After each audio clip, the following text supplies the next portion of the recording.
This is Brett Conway's Assignment 4 script. The threat that I looked into and will be discussing is higher surface temperature in major cities in western parts of the United States of America.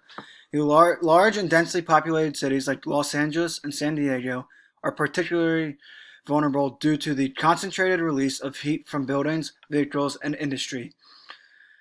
These cities also tend to have low to no density of trees and vegetation, limiting the amount of CO2 being taken out of the air.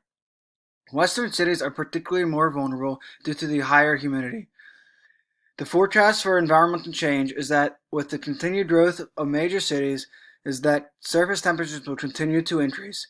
These increased surface temperatures are expected to worsen the effects of global warming and its impact on our environment. The forecast for these communities is that they will continue to expand and become more and more dense.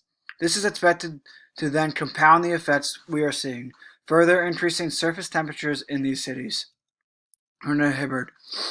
The major solutions to this threat is to increase the efficiency of our cities. We need to focus on developing more efficient buildings and find creative ways to increase vegetation such as trees into cities to help take CO2 out of the atmosphere.